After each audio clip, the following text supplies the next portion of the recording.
Hi, welcome back to my channel. Today I'm here with Tia. And we're going to be reading the Am I an Asshole posts from Reddit and rating them basically, seeing if they're an asshole or not. Yeah. So enjoy. Okay, this post, am I the asshole for thinking each of my kids getting their own room is more important than my new husband having 3 to himself? My new husband and I agreed before we scheduled our wedding that even though space would be tight, we would live in his house. We have a master bedroom and a second bedroom upstairs, a main floor office bedroom, and a finished basement with a legal bedroom, a second good-sized room, and a storage room. Wow, they have a lot of space. Each floor has a full bathroom. Wow! We have 3 children who live with us, 17, 14, and 12. They're old too. Yeah. They are all mine. His are all out of the house. We decided to give the basement bedroom to the 17, upstairs second bedroom to the 14, and the office to the 12. That would leave the second room and storage room in the basement for my husband's exclusive use activities. Sorry. Okay. We married in December and moved in towards the end of March. He was nowhere near ready, chronically late, but I had a tenant moving into my home and we had to leave it. Now we've been here a month with a box or 2 and a suitcase each, most of the rest in a storage unit or was sold, donated / tossed. And my husband just decided he writes best in the office, so the 12 and 14-year-olds will have to share a room. I think he's being selfish. He could easily write his magic room in his magic room, which he has to himself. He has a magic room. As a compromise, my 12-year-old said he could have... Sorry, I'm just so shocked by this. I would be fucked off. Okay, as a compromise, my 12 said he could have his office and give her the storage room. Instead, I'm sure he could fix it up nice for her. He says no, he needs all 3 rooms to be able to write and do magic. He and I have dated / been married for almost 6 years now, and he's maybe used each room 5 times. He's disabled, but also wants to try and make some money on the side as a magician. He's great, and he was an outstanding magician in his youth, so this may be possible. I just don't think he requires 3 tombs of the house to do this. That 2 should be sufficient. The only other 2 rooms in the house are the kitchen. My husband also cooks and has every gadget and ingredient, so there isn't always a place to sit in there. And the living dining room, 1 room. My husband spends most of his time watching TV or researching magic tricks in the living / dining, so the kids can't really hang out in there either. So the only place they have where they can choose what they do or have alone time is their room. I'm paying half the mortgage, so she is, all the food, and for everything the kids or I need. Okay, that's fucked up. That's fucked up because I was wondering if he paid for all the house. That's fucked up. Okay, he pays the other half the mortgage / gas and electric and for everything he needs. If he has a show, he did one last fall. We all help making things set up, tear down. And I invest $4 figures in it. So we feel like we're being supportive. I think each kid should get their own room, as we agreed to before we got married. And my husband should make it work with 2 rooms instead of 3. Am I the asshole? No. Your husband's the asshole. They've been together 6 years. Yeah. Their kids obviously have... Get out of here. Imagine going to your living room and he's like researching tricks. Yeah, they help him with that shit. I can't believe. And they don't even get their own room. No, and they're how old? That man. 14 and 12. And then she married him, and then 14 and 12-year-old, they have to share a room. Because you need 3 rooms. 3 magic rooms. Fuck off. Get out of here. That's my main issue with this. Like, what the fuck? And also that she pays half the mortgage, and she pays for all their food and everything like that. So it's pretty much her house. Like, yeah. Really. Pretty much her house. Not really his house. Fucked up. Anyway. Oh, wild. Wild. 3 magic rooms. That is crazy. Yep. That is unhinged. Unnecessary, you may even say. Am I the asshole for refusing to make a cookie table for my son's wedding? My son is marrying Wendy and the wedding is this summer. She is not close to her own mother for multiple reasons and is pushing hard to have me fill in the gap. I am not comfortable with it at all, especially with how hard she is pushing. She has multiple times overstepped boundaries, such as inviting herself along, discussing very personal issues, very touchy, etc. Due to these issues, we are not close, and my own daughters are not a huge fan of her. She asked me this week if I would make the cookie table for the wedding. It is something the bride's own mother would do with other female relatives. This is the first time hearing about this tradition, and I did some research. I would have to make over 1,000 cookies from scratch to feed the wedding guest. I asked my daughters if they wanted to do it, and it was a strong no. I informed her that I cannot do it. It is way too much work, and I don't have the time. She told me okay, and I thought that was it. My son called me up and told me I'm a huge jerk, that Wendy has been crying about it and I should step up. I'm still refusing to do it. Am I the asshole? Yes. Yes. Why are you beefing? You're such a bitch. She just wants to be part of the family. Like, your son is marrying her. Like, can you stop this? Like, sorry that she doesn't have a mother figure.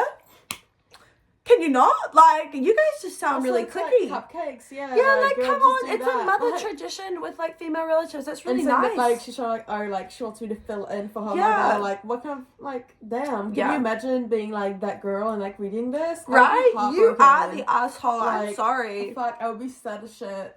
You're the asshole. Yeah. Am I the asshole for not paying my husband back for our daughter's purchase? I'm not necessarily a stay-at-home mum, but I do have our daughter every day while I watch 2 other children. They are all 4. So I still make money and pay half the bills.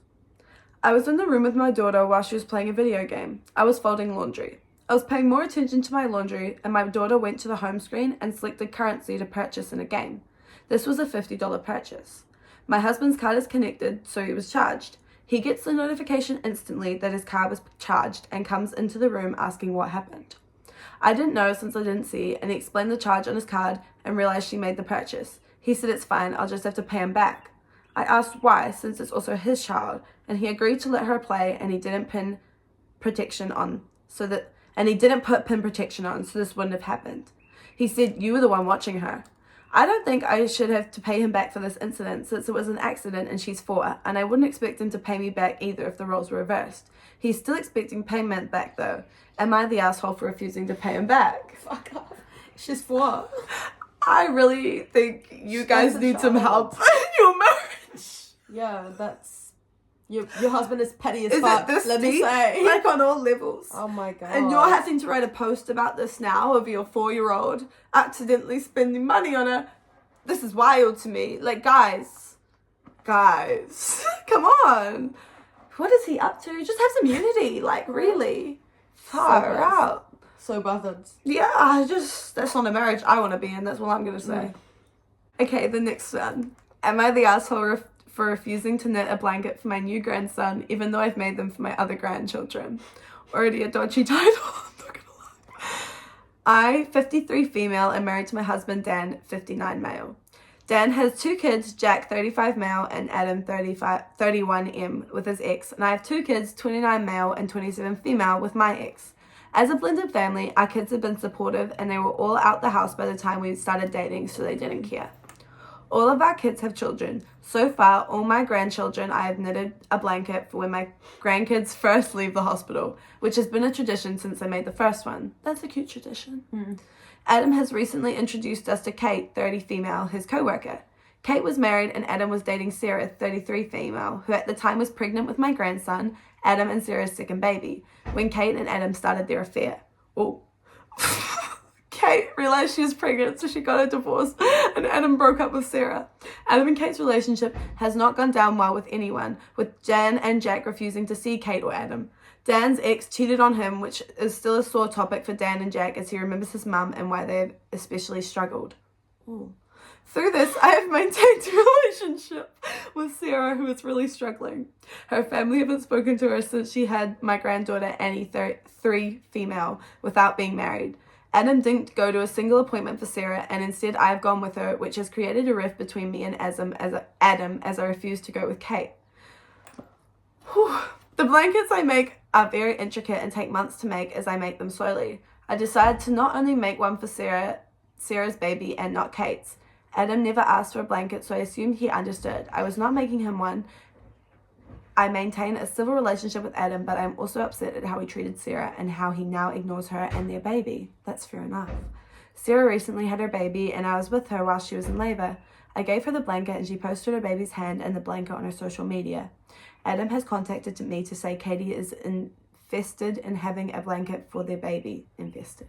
And he told me how much it would mean to them, as Kate has no family, and they want their child to be part of the family, and think that we will all come around later. I'm on the fence. I'm angry for Sarah and her baby, but Adam is family and I don't want to make rash decisions that can cause more drama in the family, especially as Adam and Sarah's 2 kids are involved, with Annie old enough to understand the dynamics. Shit. That's really fucked up. That is fucked up. I don't think you're the asshole. Nah. Fucking Adam's the asshole. What the hell? Adam's like cunt. He is. He is. What the fuck? A cheater too. That's wild. And the fact that, like, the girlfriend that he cheated with, like, no, like, the girl that he cheated with on his girlfriend, the girl is requesting the blanket. Right? He was like, oh, like, she's requesting the blanket. She wants the like, blanket, okay? It's crazy that she's the one asking for it. Like, what do you think? Honestly, what do you think? Yeah, that's some wild shit. That's their second child too. Oh my god. Am I the asshole for calling my girlfriend's K-pop obsession unhealthy? This is so stupid, and I honestly don't think I'm in the wrong, but my girlfriend is upset at me and it makes me feel like second guessing. My M24 girlfriend, F24, is incredible. She's insanely hot and probably the nicest person I know. We've been going out for just around 1.5 years and get along great. My one gripe is that she is obsessed with K-pop. Don't get me wrong, I'm not shitting on it. I respect her music taste. I even let her drag me to a concert a while back. It's definitely not my thing, but it makes her really happy, so I don't care. Recently, though, she seems to have gotten way more obsessed with this group, to particularly one guy called Bang Chang. I'm not an insecure man, but by any means, but she has been taking it too far. She changed her lock screen to him, and she carries a picture of him everywhere. A picture? That's wild. She has like 10 of them and matches them to her outfits. She watches every live stream or video of him that has him in it too. It's odd, but mostly harmless, so I haven't said anything about it. You're a sweetie for real. For real. I mean, I've had celebrity crushes before, like Sydney Sweeney, so I know it's normal to an extent, but my girlfriend takes it too far. Recently, she spent hundreds on several copies of the same album because apparently it enters you into a prize draw to video call the group. 100 is wild. Hundreds. Oh, wild. Oh my god. I'm not sure how it works, but she obviously didn't win and was inconsolable. My God. Not even about her reckless spending, but because she can't talk to Bang Chan. His name is crazy, I'm sorry. Is this real? Someone tell me, is this real? If you Bang know Chang? If you know Bang Chan. Is this? Bang Chan. Am I being racist? No. Okay. If you do... My God. If you watch K-pop, let us know. Anyway, she managed to resell them, so that wasn't a problem, but I think her obsession with him is a little concerning. Just a little bit. I just today, a picture of him she ordered arrived in the mail, and she started cooing over how cute he looked. At this point, I'd had enough and told her that her obsession was getting unhealthy, and she needed to realize he doesn't actually give a shit about her, and she's falling for marketing. Real. She got really huffy and said she knew that she was just having fun, and I was being a dick for making fun of her interests. I honestly think I've been really patient with her and haven't said anything out of line, so am I the asshole here? No, your girlfriend's insane. She's crazy. She's crazy, and you're way nice. Because how old are you? Oh, Yeah. she's 24. She's too old to be acting like this. Like, Definitely. if she was 16, 15, maybe. Anything under 20, actually. Yeah. And actually, Yeah. all the way up to 22, and then above that. She's like 24 though. Yeah. Like, I don't know. It's a bit far. I think you're old for this. Yeah, yeah. And I think I'm just like that man. Like, Gobsmacked. does he have no friends? Is no one telling him that this is not regular behavior? Is Yeah. literally no one else in your life letting you know that They this should is be. crazy? Yeah, they Because should. this is wild. This is wild. Because you're in delusion. This story is crazy, but you are. You're crazy also. You're wild. For real. But sorry for you. Am I the asshole for getting a tattoo of my former roommate's cat? I, female 22, lived with my former best friend Jake, male 22, and his girlfriend Victoria, female 24, for 2 years. I moved out because Victoria wanted their own space and convinced Jake to ask me to move out. They didn't want to look for a new place because of the rental market in our city. I refused to move out, but told them that they were free to go look for their own place. But then they basically began acting like terrible roommates, loud, not doing chores, being purposefully rude, etc., until I caved. Wow. Obviously, this ended my friendship with both of them, and I never planned to see them again. Victoria had a cat, Oreo, that I got very close to. I didn't grow up with pets, so Oreo was the first pet I ever had a connection with. I would cat sit for free when they were away, change her litter, clean her puke for her, etc. for free, because I really loved the cat. However, 4 months before they asked me to move out, Victoria started getting weird about Oreo. Suddenly I wasn't allowed to be alone in a room with Oreo without the door shut. With the door shut. Wow. Wasn't allowed to feed her, brush her, post photos of her on a private story, or even pet her in front of Victoria. Victoria's argument was that Oreo was her cat, not mine, which was never disputed. I don't know if it was a jealousy thing. I got to spend more time with Oreo, and Oreo often chose to sleep in my room, even if I removed her. That Victoria even threw away the toys I got for Oreo when I first moved in. Though of course I was still expected to clean up after Oreo. This is all to show bad blood, particularly around the cat. The tattoo I have, and recently got one on my arm of Oreo laying on an Oreo. To be honest, tattoos are not a thinky thing for me, and it's sort of a thing I got on a whim, but I really missed Oreo. I ran into Victoria and Jake recently, completely by accident at the grocery store. And while we initially just ignored each other, they recognized my tattoo as Oreo and scolded me, plus yelled at me a bit. They found me again on social media and DM'd me, calling it disrespectful and asked me to remove it. I may be the asshole because I 100% knew that if Victoria found out, she would be livid. But again, I honestly didn't plan on seeing either of them ever again. I might also be the asshole because part of me thought that with the amount of times I scooped Oreo's poop and cleaned her vomit off my sheets, even after I stopped being allowed to brush her, I deserved to have a little homage to the first pet I was ever connected to. Though I realize now people might find it weird / assholey to get a tat of someone else's animal. I do find it a bit weird, to be honest. I think it's a bit weird. I think it's a bit funky. Yeah. Like, I'm not saying you're a dick for that, but I'm just saying. Like, yeah, I don't think you're an asshole. I just think it's a bit weird. Like, I would be a bit weirded out, but I don't think I would yell at you either. Like, I would just be like... But I'd think on that thing, I'd be like, oh, that was weird. That was really weird. Is that my cat? Like, on yeah. a leg or something? Like, okay. Yeah. Yeah. Yeah. But also, like, it was weird that she didn't let you, like, pet the cat at all. Like, oh, that's weird. That is weird, I think. That's like, strange behaviour. The weird on both ends. A funky end. Mm. Am I the asshole for telling my wife to never volunteer me to help her family again? My wife, 38 female, and I, 39 male, have been married for 8 years and have a 4-year-old son. My wife's younger brother, Joe, and his girlfriend are moving into an apartment together at the beginning of June. But girlfriend's lease is up at the end of April, so she needed to move out of her place. But Joe currently lives in a studio apartment, so he doesn't have room for all of her stuff. So they were going to move all of girlfriend's stuff into a storage unit for a month until they got a new place together. A little over a month ago, Joe had asked my wife if we would be able to help them move girlfriend's stuff, and she agreed. My M.I.L. I don't know what that is. Mother-in-law.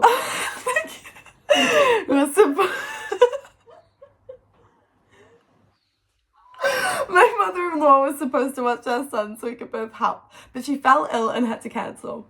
My wife suggested trying to get a babysitter for that day, but I didn't want to spend hundreds on a babysitter to help someone move. That's dumb. And bringing a 4-year-old with us would not be helpful to anyone. This turned into an argument between us because she said I should help them move while she watches our son, since I'm stronger than she is and I know how to drive our truck with a trailer. I told her that she should help them and have them rent a U-Haul for the day. We compromised by telling Joe that I would help them, but they needed to get a U-Haul instead of using our truck and trailer. Why? Okay. Then the morning of the move, this past Saturday, my wife told me that a friend of hers got sweet tickets through work to a hockey game for that day and invited them. Yes, sweet tickets to a playoff hockey game. She said we would be bringing our son since her friend was bringing her kids too. Great. So not only do I get stuck helping someone move, but my wife and son get to go have an amazing experience together that I miss out on. And yes, this was my son's first major sporting event and I was missing it. And wouldn't you know it, Joe never got a U-Haul and his girlfriend wasn't even close to packed up and ready when I got there. I spent 7 to 8 hours and multiple trips back and forth helping them move, all the while my wife is sending pictures to our family group chat of how much fun they're having at the hockey game. When everyone was home that night, my wife was surprised that I wasn't in a good mood. She said that I acted like a barely kid when our son was telling us about the hockey game and how much fun it was. I asked her if she was seriously confused about why I was upset, and she told me to tell her. So I started railing off all the reasons I had to be pissed off. She volunteered me to help. She got to spend the day doing something very special with our son that I missed out on. Her brother and his girlfriend were not prepared, and I had spent the entire day doing manual labor. I ended my little rant by telling her that she is never going to volunteer me to help her family ever again. I think that's valid. Like, I'm sorry to say, like, I think you're somewhat valid in that. I think you're somewhat valid. I think if there wasn't a hockey game, and so you're not valid, but the hockey game that they knocked it off, like, that is fucked up. That is fucked up. Otherwise, and like, also just your wife helping you, but like making the major. And also, because I know Americans the like really family big on took that shit. 7 to 8 hours. Yeah, that's like they weren't even up. ready yet. Yeah, that shit. is fucked up. Like, and like the U-Haul and whatever had to do everything in his truck. But I think he should have used his truck in the first place. Like, I think he could have used his truck, but like, not having packed up, that's really disrespectful. Yeah. Like 7 to 8 hours, like, and you haven't packed up, like, that is wild. I don't know. That's crazy to me. Anyway. But do you know how fucked up I would be if like I learned that? Like if I was volunteering for like my man's family and like I know my family was like off having a grand old time. I'd be real fucked up. Yeah, that is true. Real fucked up. Yeah, you're not the asshole. Thank you guys so much for watching. We hope you enjoyed. Like and subscribe. Thank you. Tune in next time.